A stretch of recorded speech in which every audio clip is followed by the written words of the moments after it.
Kenapa? Ini loh Bu, kadang-kadang uang saya itu tinggal sedikit. Padahal saya jajannya sewajarnya aja loh.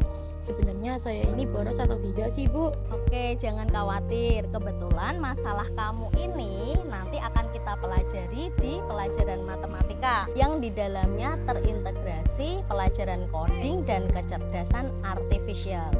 Yang nantinya kamu bisa tahu kamu itu termasuk hemat, boros, atau biasa saja. Wah, menarik sekali tuh Bu. Iya dong, makanya nanti jangan telat ya datang ke kelas. Siap Bu. Oke, sampai ketemu di kelas.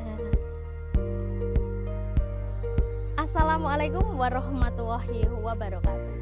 Hai algoritma satu kita.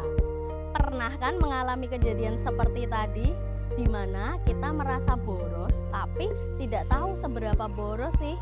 Nah, kita akan mengintegrasikan KKA dalam pelajaran matematika. Kita tidak hanya mahir berhitung, tetapi juga mampu menganalisis kondisi keuangan kita, termasuk hemat, boros, atau biasa saja. Berikut adalah data awal keuangan selama 1 bulan. Data ini terdiri dari tanggal, jenis transaksi, sumber atau tujuan, jumlah, kategori transaksi, dan catatan tambahan. Namun seperti yang terlihat, data ini masih berantakan dan belum siap diolah.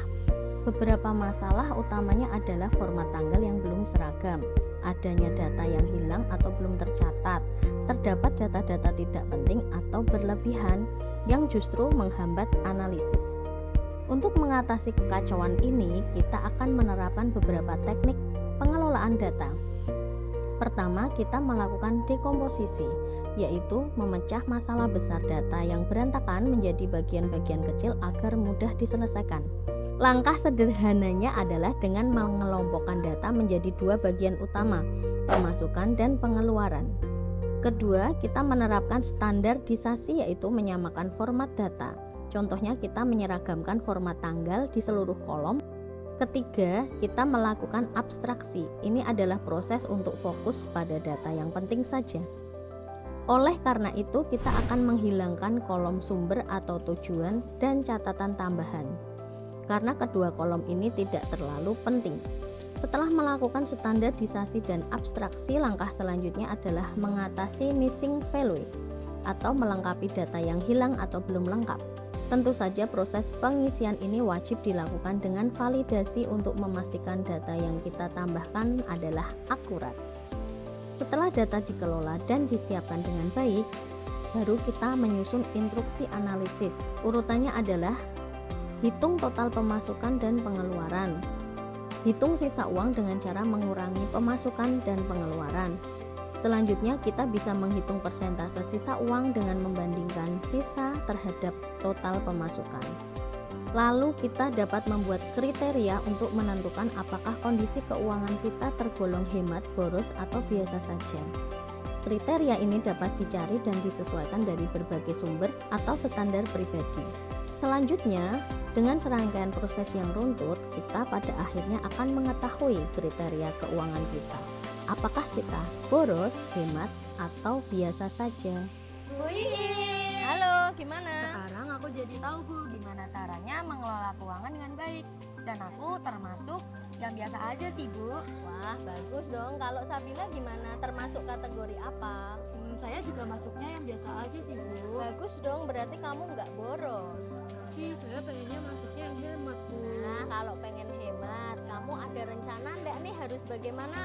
Rencananya sih saya akan mengatur ulang pengeluaran saya. Contohnya dengan tidak membeli barang yang tidak diperlukan Bu. Ya, bagus tuh. Semangat ya Sabila dan Iya, Fatia. terima Semoga kasih, terima bisa kasih. semakin hemat. Terima kasih Bu. Sama-sama.